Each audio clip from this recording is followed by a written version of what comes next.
4 different, I've called them counterintuitive responses. They're sort of situations or scenarios that demonstrate true love. Let's look at them. Verse 29.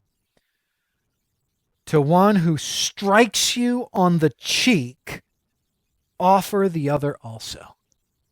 To one who strikes you on the cheek, offer the other also. Now, there's a couple of things as you look at this on your screen that I want to mention, just some preliminary observations to you as we look at these 4 different situations. The first is there's a key idea in all these, and it's this term, vulnerability. Jesus is so unconcerned with that thing that grabs us in Western culture, particularly in American culture. We are intoxicated with the sense of personal rights, such that anything that violates them is seen as a kind of personal threat and affront.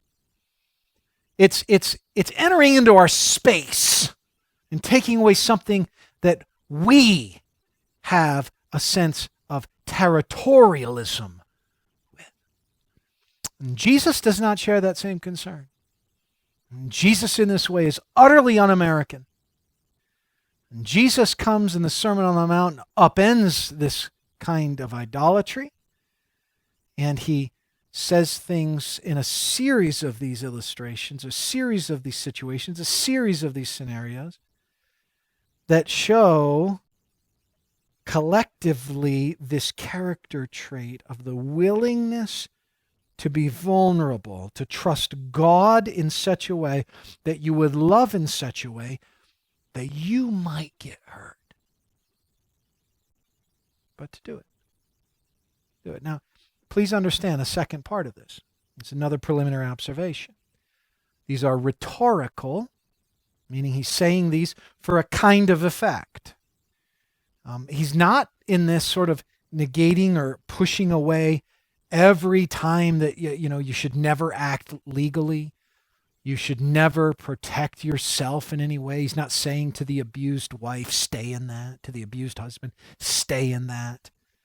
He's not suggesting a kind of never seek legal recourse, and these are not commands given to the state.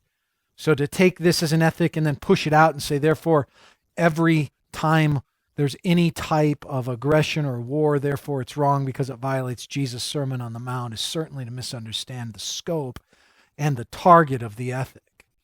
But what he is doing is he's trying to rattle us awake from the normative way in the baser urges of our nature we are given to understand love and the way that we are given to understand our personal rights.